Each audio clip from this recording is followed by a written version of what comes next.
know there's been a lot of hard work, and it's been a very impressive campaign.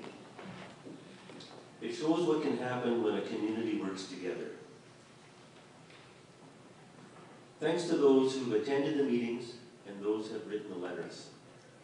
You have done your research, done your homework, and you're working well in support of your community and in support of the City Council. City Council very much appreciates the work that you're doing. We all have to work together. It's easy to ignore a City Council, but it's not easy to ignore the voters. And you're demonstrating that in large numbers like has never been seen before in Lethbridge for a long time. Thank you.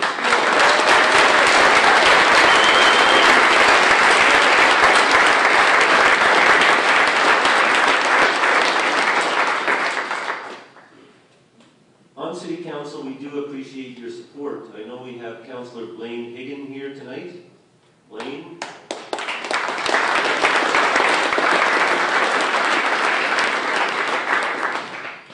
Councillor Jeff Kaufman is on his way. He has babysitting issues and he'll be here shortly.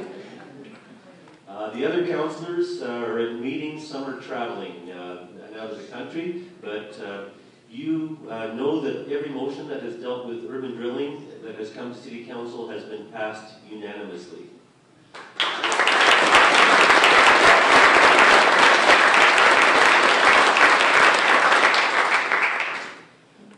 The city's position on urban drilling is that urban drilling creates concerns for our residents, their health issues, and our position with respect to development of our city is compromised.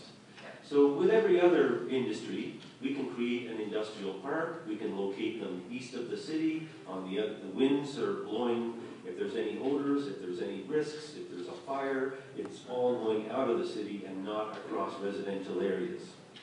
That's not the case with drilling. We have plans for the fastest growing area of our city, which is West Lethbridge. We're investing $40 million in an ice complex with 2 rinks and a curling rink. We're investing $55 million in aquatic leisure center. We already have invested $60 million in high schools. The public school district is building a new elementary school, and the area is booming. Residential development is taking off and accelerating in West Lethbridge, and all of a sudden, we have drilling. The people that bought homes in West Lethbridge in the last couple of years are surprised to learn there's going to be drilling just over the back fences, and there's no planning associated with this. Our concern is the oil and gas industry is something that generates all the wealth for this province, or a lot of the wealth in this province. I think we all support oil and gas drilling. What we don't support is unplanned drilling.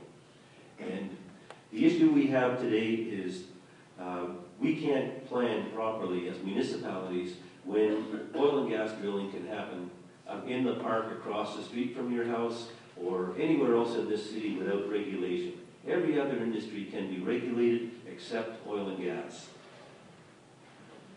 So that's a huge issue for us in the city as city planners. The province is embarking on something called the South Saskatchewan Regional Plan. The Old Man River is part of the South Saskatchewan Regional Basin. In this document, the outcomes are listed. Every other act is all based on energy acts. There's no reference to the Municipal Government Act in terms of land use and control in the South Saskatchewan Regional Plan. The deadline for feedback to the South Saskatchewan Regional Plan is February the 28th. If you think municipalities should have greater say over land use, you might consider having input into the South Saskatchewan Regional Plan. Step number 1.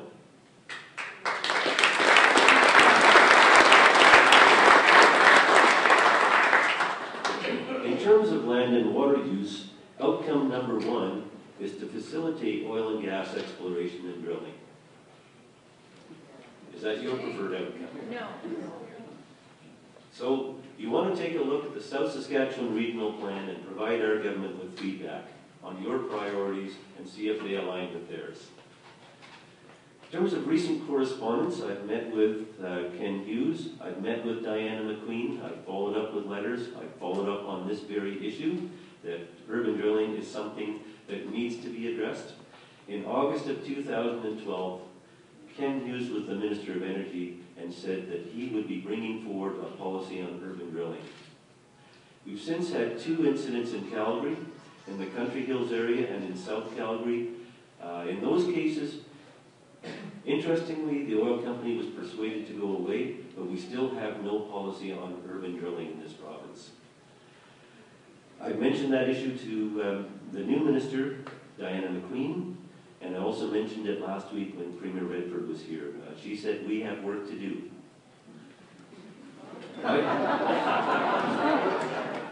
My suggestion is that there be no further approvals by the AER on urban drilling until an urban drilling policy is developed.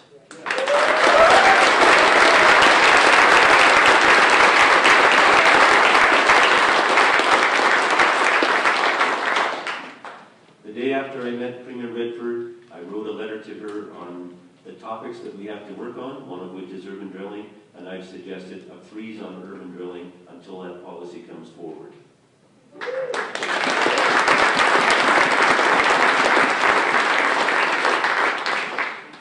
Why do we need a policy on urban drilling?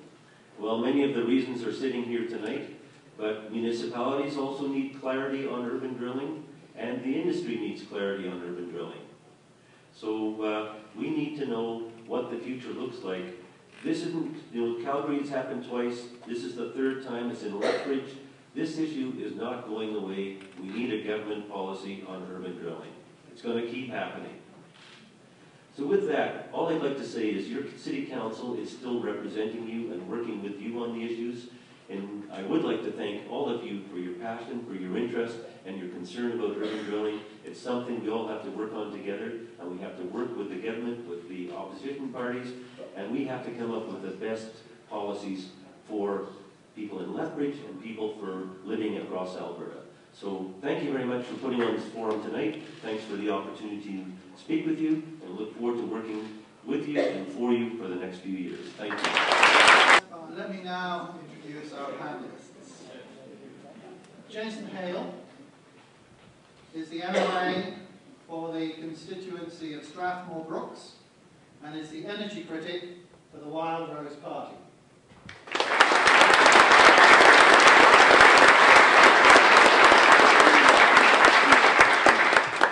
Kent Herr is the MLA for the constituency of Calgary Buffalo and is the energy critic for the Alberta Liberal Party.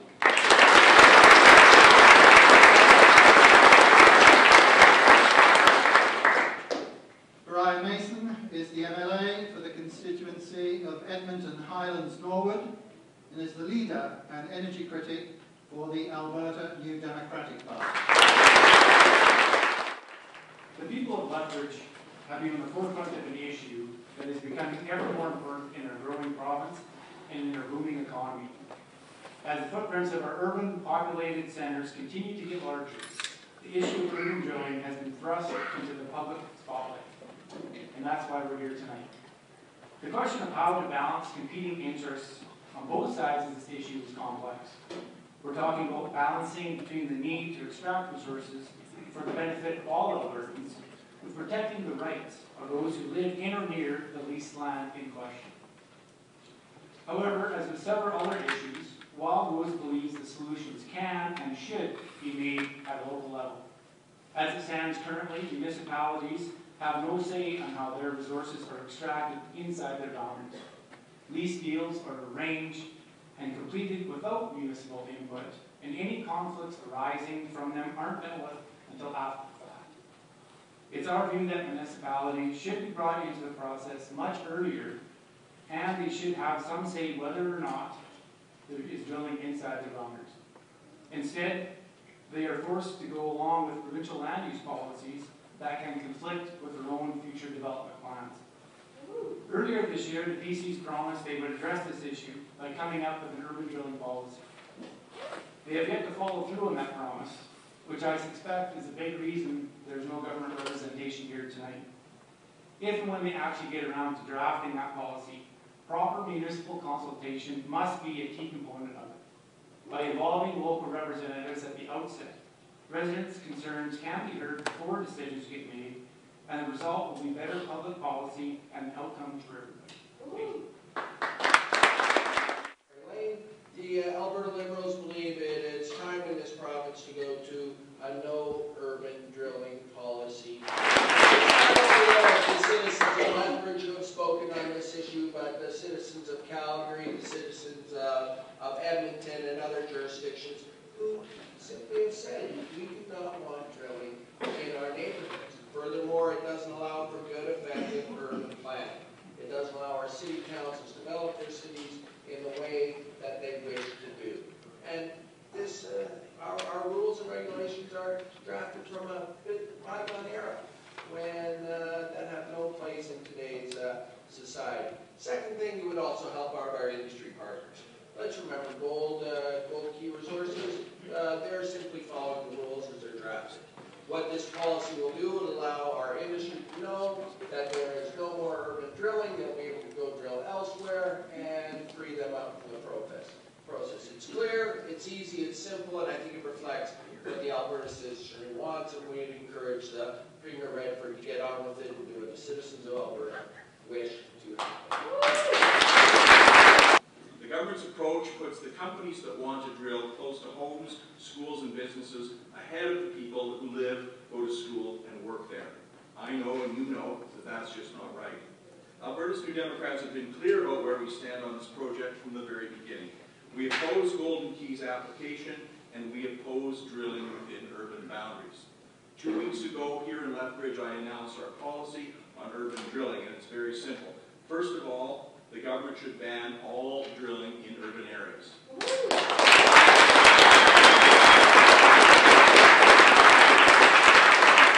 Second, that the government finally undertake a long-promised independent scientific review of fracking.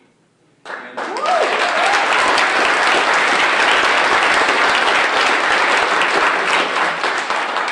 thirdly, for the government to implement pre-fracking groundwater monitoring and an assessment of river inflow needs before allocating more water for the project.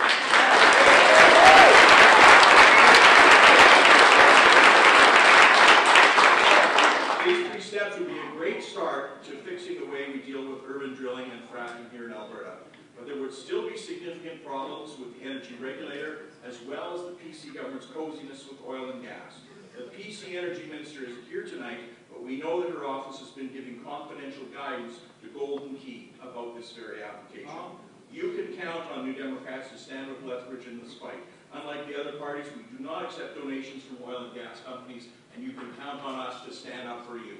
The government announced a province-wide review of urban drilling policy. Albertans have yet to see this new policy. In your opinion, what key statements should this policy include? And the order of responses, we'll start with Ken Hurd, please. Well, frankly, the response should be, as I stated earlier, the Alberta Liberal policy should say what the Conservative policy should be. No urban drilling inside of our municipalities. It's clear that would give both families and communities increased confidence that they can develop their communities and live in their communities as they are now. Give city councils the ability to develop their schools and neighborhoods and the like in the way they wish to have it without having industry develop oil wells within the city limits. It's clear. That's what we think should be full stop. What should happen with this policy? Now, in my view, the reason you haven't seen a policy like this developed in the last year and a half, you got to remember this. They have an entire ministry devoted to oil and gas development. Why in the world they couldn't come with a policy on this is befuddling. But I think it's clear. There's a very cozy relationship between the PC government and our oil and gas industry. It's clear, and right now the only people who actually fund the Progressive Conservative Party of Alberta is big business and oil companies. So how can they tick them off? It's very difficult. And in my view, that's why you're seeing a government not doing what it seems to be what the Alberta people want, what is policy going forward, and I believe it's holding back their decision-making process as a caucus. And this is not just me making this up. If you wish, you can go see the Elections Financing Act and see the corporations that are going up and down the list of who funds the PC parties. And simply put, in my view, that's the reason why you're seeing a lot of timidness on behalf of the government. Thank you. An independent scientific review of fracking and pre-fracking groundwater monitoring and assessment of river inflow needs before allocating water for fracking. There's a huge amount of water groundwater is used in this province, massive amounts. So that's a very important issue as well. But let me tell you about the Conservative government's reviews, because one of their favorite tactics is to say we're going to review something so that they don't have to deal with the immediate issue that's before. And we've seen this before when Alison Mitford was the Justice Minister, for example. The question was raised about revealing campaign donations in leadership races for political parties not covered by the current legislation. So she conducted a review which put it off until after the Conservative leadership race when she won. And we never saw the results. Similarly, they just did a review of pipeline safety in the province of Alberta. And that review turned out to be an almost meaningless statistical analysis of the number of incidents that had existed with pipelines, and no answers, nothing meaningful in terms of an analysis or proposed ideas to make pipelines safer. So they do this as a stall tactic. They do it deliberately. We've seen no evidence that this review is actually happening.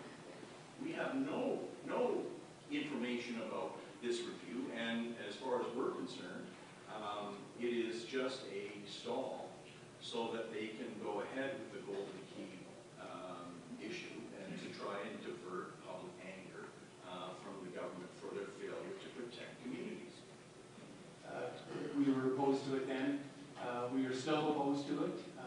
That motion, I believe it was 509, that was brought forward by one of the PC MLAs in April, got unanimous support through the House to do the study on urban drilling.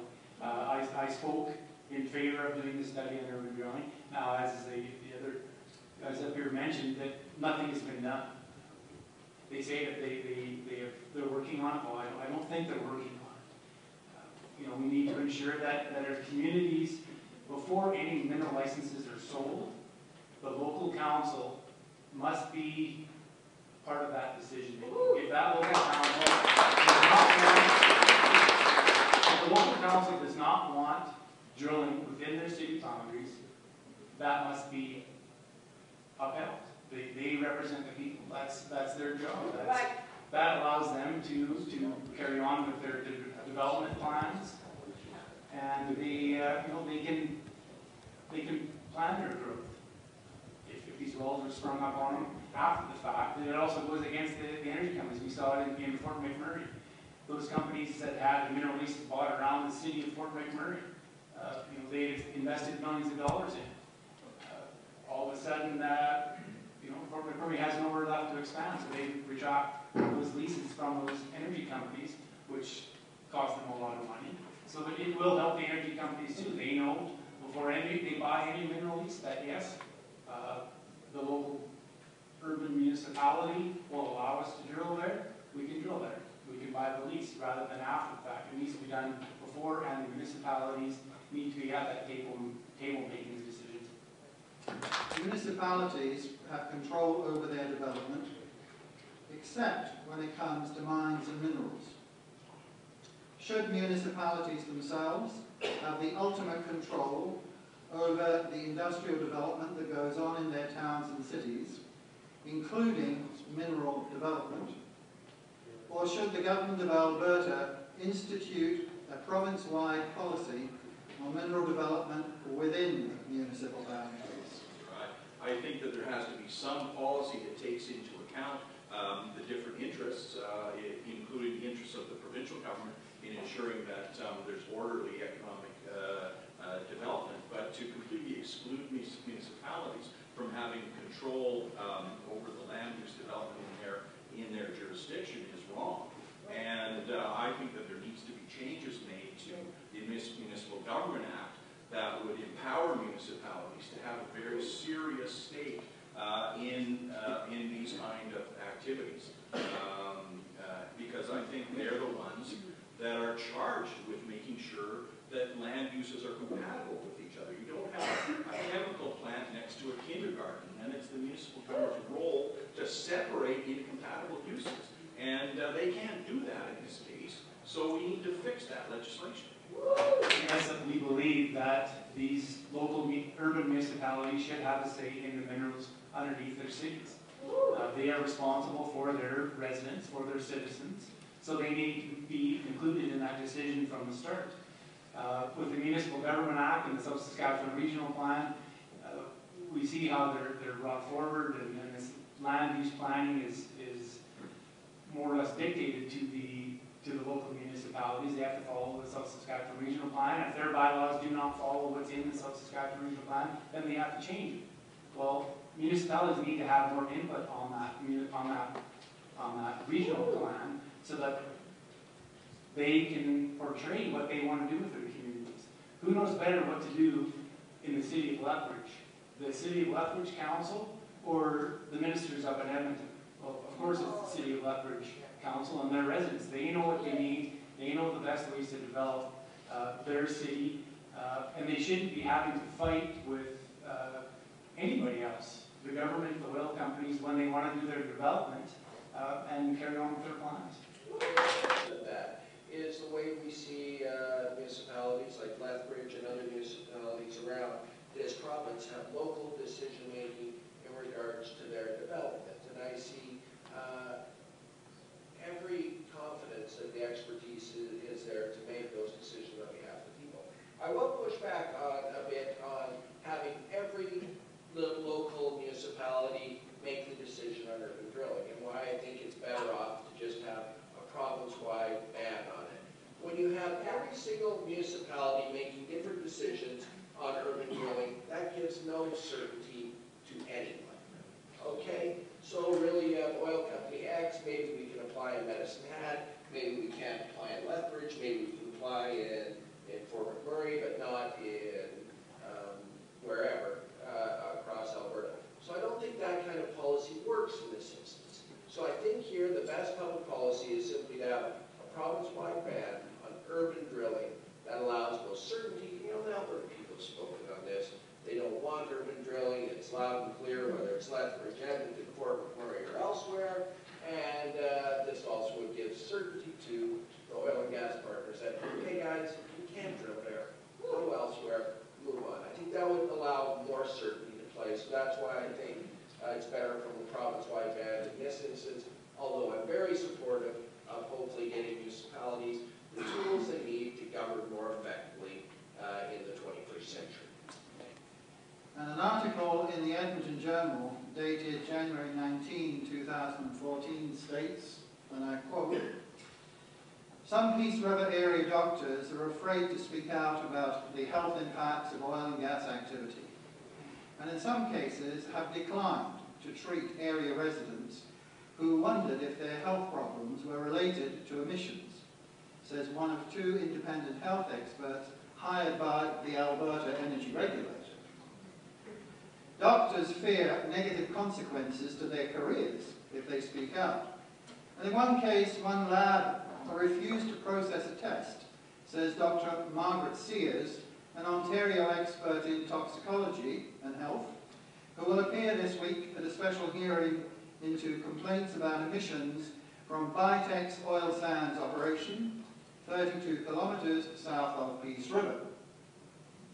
Physicians are quite frankly afraid to diagnose health conditions linked to the oil and gas industry, wrote Sears, adding that she had heard several times about the case of Dr. John O'Connor, who was threatened with losing his license after raising an alarm about the cancer rates in Fort Chippewa. Do we have a problem in Alberta with physicians' fear of speaking out? And what can the government of Alberta do to ensure that physicians do not feel pressure. Pressure to disregard possible linkages between the oil and gas industry and the health of their patients. Thank you. Well, I'm no doctor, but you know, it's unfortunate if that is the situation, and I hope they do look into it further and determine if those doctors were you know, intimidated by the oil companies, and it's not right. It's the same thing as we look after the people in our constituency, you know, we speak up for them. Doctors need to do the same and be able to speak up, and so nobody else gets sick. It's unfortunate. I'm looking forward to finding more about this, and you know, it's something that's going to have to definitely be looked into, and you know, we need to ensure that doctors have the freedom to express their concerns and allow them to treat people the best they can. If I can look at not only this instance, but many instances that have come up from time to time here in Alberta when people in communities have spoken up against whether it's big business or government policy in Alberta, I believe that it is more difficult to do so here than virtually anywhere else. And the reason is because we have a 42-year-old government who is largely seen as entrenched, who is largely seen as the power of the day, and you better not go up against them or you're going to be steamrolled.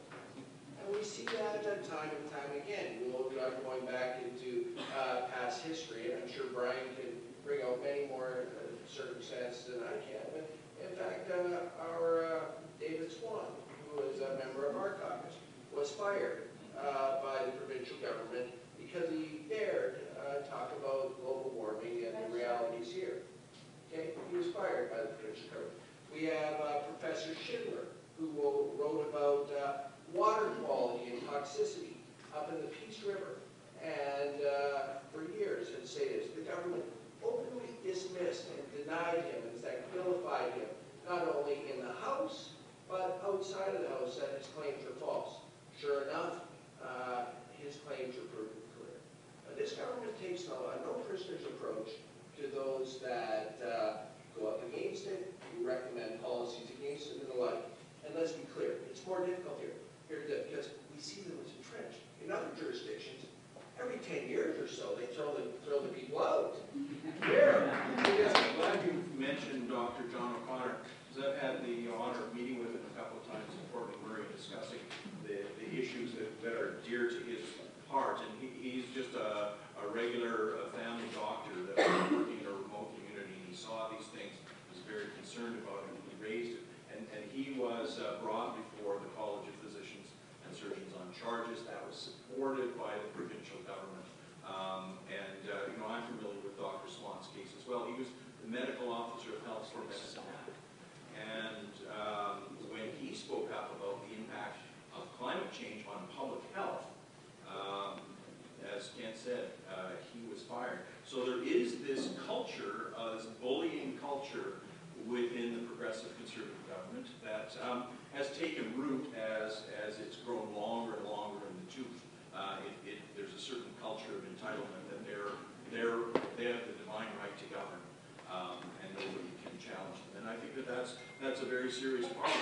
There are major unresolved issues in the overlap of oil and gas exploration in this province and the impact on public health and, in fact, on animals, on agriculture, as we've seen. I hate to bring up this guy's name, but Weebo Ludwig, despite his bad reputation, raised some of these issues about the health impact on his family and on his livestock. So the impacts on agriculture, impacts on public health are not limited to urban areas, and particularly when you're dealing with sour gas. And there is a sour gas layer that Golden Key is going to be drilling through. That increases the risk. It's one of the most toxic substances known, and we need to do a much better job in this province of finding the right balance so that we can be good neighbors with the oil and gas industry. It's a critical piece of our economy. I don't think anyone will deny that. But right now, the deck is stacked in the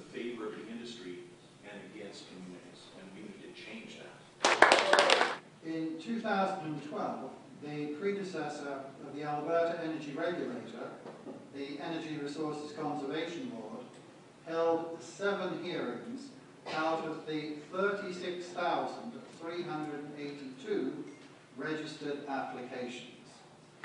7 hearings out of the 36,382 registered applications. Given this low, dismally low ratio of the hearings to applications, and the reality that the Alberta government has granted immunity from legal claims to the Alberta Energy Regulator, do you believe that this is an adequate system of oversight for the approval process? Why or why not?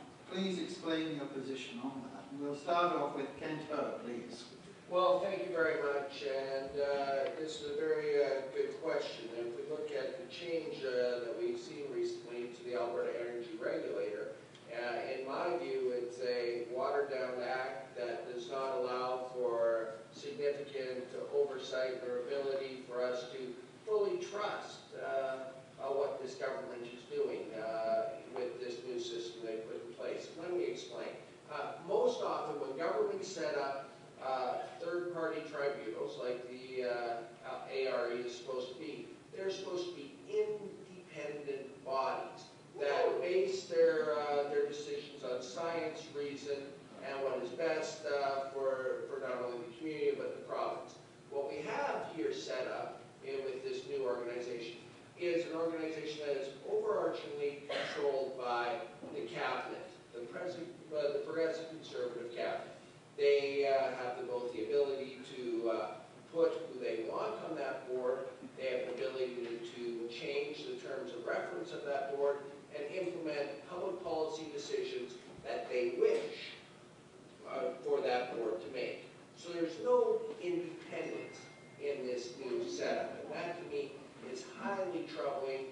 And in fact, I don't think I've seen another board set up in this manner. And in my view, it is substandard to allowing us to base our processes on science, reason, and common sense, and in the best interest. They have also, in this recent change to the AER, taken out the public interest component that was formerly in our previous legislation. The public interest component allowed more people with an interest in putting their views forward on why an oil and gas application was good or bad for a jurisdiction, allowed more think tanks and people with expertise to come forward and add their voice to these forums.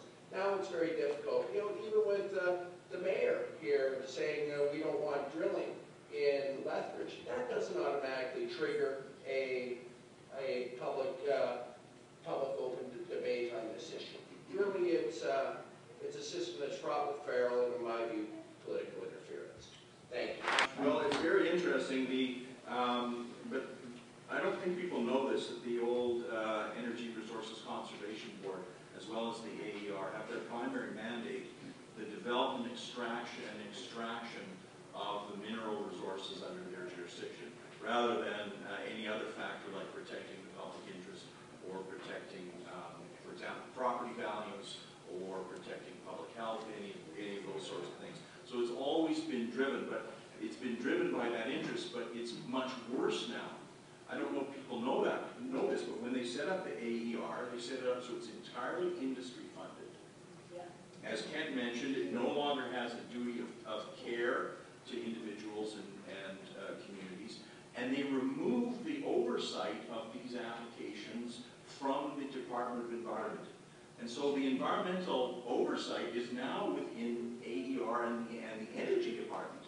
So they've created a massive conflict of interest. How can the Department of Energy do a fair assessment of environmental impacts or impacts on public health when it is in fact their mandate to make sure that you get as much oil out of the ground as fast as you possibly can? So this all comes down to the very cozy relationship between the oil and gas industry that has developed since the days of Peter Lougheed because I won't put him in that category, but they are so tight and interrelated that basically this government lets the oil and gas industry write its own ticket. There's no public oversight of that industry. They can do what they want pretty much, and they've structured it in a way. They are absolutely dependent on donations from the oil and gas industry in order to win elections, that they have no public interest relative to the interest of the oil and gas industry. And this is something that's fundamentally wrong with Alberta politics, something that's very serious in my opinion, and we need to talk more about it. So on this issue, when Bill 2, the Responsible Energy Development Act, was brought up in the legislature, I brought forward 13 amendments to that bill, and one of them was the public interest. They had taken the word public interest out. So if you can read into that, they were not concerned with the public interest. We debated for hours and hours. We actually went through one night, a whole night, in their debating on public interest. They would not put it in. You know, out of the other 13 amendments, one of them was about respecting landowners. They would not put that in. Everything that they did was about the government. They took out one section of the ERC Act that said people who were opposed have the right to learn the facts, present the facts, and go to a hearing. Well, in the new system, the energy regulator determines if you get a hearing or not. They determine who is adversely or directly affected or not. And they get to hear the hearing. One of the amendments I put forward was the board, the makeup board of this hearing board, was to include environmental specialists, landowner specialists, energy specialists, people who actually know the business and who can represent each section of our province, so that we know if it does go to a hearing, then they will be treated fairly. No, it wasn't really much of a shock, but all 13 of my amendments were turned down, and we see some of the ramifications now. But the next question is a straightforward one, as you've been doing the other ones, and it reads, in November 2013, the Alberta Energy Regulator Rules of Practice, the amended rules, were proclaimed into force. These rules give considerable discretion to the AER in determining whether or not a hearing will be held. Do you believe that these rules of practice should contain clear statements on the criteria of a hearing, and what would these criteria include? And we'll ask Brian Mason to tackle that one, please. Well, thanks very much. You know, these are difficult things to come up with since we don't know the questions in advance. It makes it, we could have more informed answers, I think, if we knew what the questions were. But I'll take a crack at it. And I think that it's important that public hearings be automatically triggered if certain criteria are met. And that could include things like impacts on adjacent property owners, or on populations, or on agricultural activity. It could involve environmental criteria, like potential for contamination of aquifers and so on. So I think that those are all good ideas, and if I had more time to think about it, I could probably make it a little more comprehensive. But I think this has become a political issue, this particular issue. And we've done a little bit of research. I mean, they're not holding a public hearing. The AER could require a public hearing. And that's one thing that we could do, and I think that's what the Wild Rose is called for. But as I reviewed the legislation, the minister himself has two opportunities just to shut it down. He can shut down the project because it's not in the public interest. And, oh sorry, she, I apologize. It's now she. She can shut down the project because it's not in the public interest, and she can cancel the mineral lease. I suppose your two MLAs who aren't here tonight, go meet with the minister and tell her that they want her to cancel this project. Yeah. I want to point out again that a lot of our apprehension is that out of 36,382 applications hearing, only 7 were approved. I mean, what is the criteria? Who decides this? Shouldn't we have some rules on this? Yeah, that's exactly right. There should be some strict rules. One of the sections in that bill says that the Lieutenant Governor and Council of the Cabinet can change the rules anytime, reflecting in that bill. So the Cabinet can change the rules anytime they want. So that's why a lot of the stuff we put forward, the amendments, were to get it in legislation so the rules can't be changed from one day to the next, which leaves everybody up in arms. We saw, as Brian mentioned, the minister can cancel the mineral leases. They did it in Fort McMurray. They went and they canceled the leases. As far as the hearings, if you have to show if you're directly or adversely affected. Well, I think if you're within the city limits, it shouldn't matter if it's within the regulations, the setback regulations of 100 meters or 200 meters or 1,500 meters. If you're within the city boundaries, the city residents and that city council are directly affected. There are few steps in the Alberta legislature as to what happens when a bill gets passed. First off, we have what is called the bill portion, and that's what we get to debate in the House. That's where Jason offers amendments, I offer amendments, Brian's party gets to offer amendments, and we discuss what is in the bill. The second part of that is what this last process was referred to in the question, is the release of the regulations, which oftentimes what you see in the bill is not really what you get in the regulations. Oftentimes this government likes to write its bills like an insurance policy. What the large print giveth, the small print taketh away.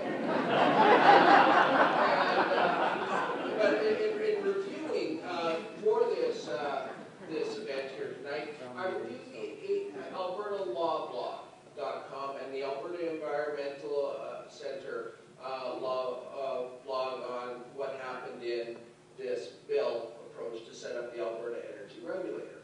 And what they said was that there was an absence of meat and potatoes in the bill itself. That far too much was being left to regulation for the government to make it up as they go along. That was unavailable for public input, public scrutiny, and the like. And so that is what my concern is with the bill-making approach. That this government leaves far too much to regulation for them and industry cronies to go make up the rules as going along.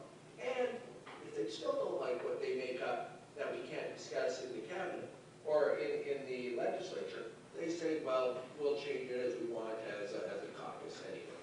So it's really not a good bill-making process. And I encourage you to go read the Alberta Law blog about that and on how we leave far too much in regulation. But other than that, I think Brian had a heck of a suggestion. If the minister can just say this is not in the public interest and then move ahead accordingly, I think that's what should happen in this case. So many municipalities, states, provinces and countries have banned or placed a moratorium on hydraulic fracturing or fracking. These include Quebec, Newfoundland and Labrador, the city of Dallas in Texas, the state of Pennsylvania and New York, and Germany and France. Do you support a moratorium on fracking in the province of Alberta? Go. Go silent. Well, I will start out. One of the things that we've called for is a scientific and independent investigation into the practice of hydraulic fracturing. And as you've mentioned, there's a number of places where it's been prohibited, including Nova Scotia, Newfoundland, and Quebec.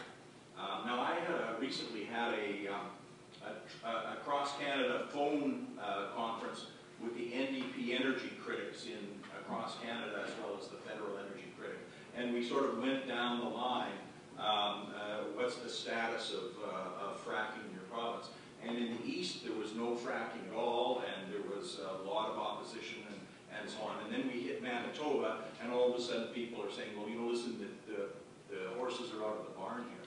and Saskatchewan and Alberta and particularly British Columbia, it's a widespread industrial practice. So I don't know if we can absolutely prohibit further fracking activity right now, but I certainly do think that we can prohibit it within urban municipalities, and we can bring in strong regulations to ensure that that it's done safely. And then we need to have this study, because I'm not convinced that, in fact, I'm sure that the government has not put in place adequate protections to protect environmentally and health-wise, or even economically, from all fracking that's taking place. It's kind of a Wild West show right now in Alberta, and I think that I have no confidence that there won't be some serious problems. Jason Kent, you're very polite. I mean, you won't make it in the House of Commons. I mean, come on. I guess I would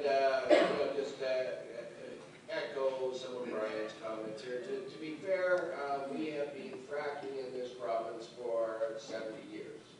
Okay, the term we have been fracking, the industry has been doing this and the like for a long time.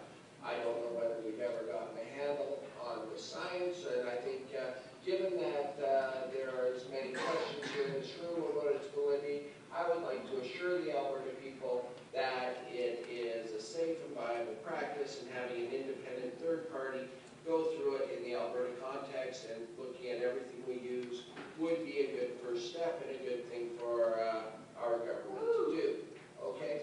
But I don't think we get, my understanding is, and again, I'm a recovering lawyer, not an oil and gas expert, my understanding is that our process of fracking here is much different than it is in the United States and the like, so we'd have to look at some apples to apples comparisons, not necessarily apples to oranges. So I wouldn't support an outright ban at this time, but I would say, to start with, no urban drilling. That's a fair and reasonable pronouncement to make. I believe it would affect, that's where our largest population dwells, where the most health effects would be had. And to continue on, one thing Alberta, and I think this is part of our problem right now, is that I don't think Alberta has been on the forefront of good environmental practices. That caused us to be backpedaling on our industry. On what makes, and my life has been benefited greatly. I was born in this province in 1969. The oil and gas industry has made my life better, or easier. But because we haven't been proactive on the environment, the rest of the world is questioning now whether we have the ability to do this correct. And that, I believe, has been a failure of this government, not seeing energy and the environment as parts of the same equation. We've sort of looked at the energy side, not done the responsible thing on the environment side. Before I was an MLA, I was a drilling consultant. I worked on drilling rigs, so I've drilled absolutely thousands of wells between Alberta, Saskatchewan, British Columbia, and Manitoba. So we have regulations in place. Now, the problem, I think, is that the majority of the companies do great work. The problem is the ones that maybe aren't doing the work, aren't following the regulations. We have these regulations. We need to ensure that they're being enforced by the Alberta Energy Regulator. There's the well bore integrity that has to be looked at. There's so many scientific factors that I don't think it's we can't get into it as well as maybe one of the gentlemen that's coming on Monday night to tell you exactly what happens and what they found. But it's people are concerned with fracking, and we need to ensure that people are given the facts. They need factual information to make the decisions on their own if they want fracking, if landowners want fracking. I'm a landowner, and I'm a father. Of course, public safety, my family's safety is first and foremost to me. Being a landowner, I have capital. I have wells on my land. I have 2 wells within a half a mile of my house. Okay.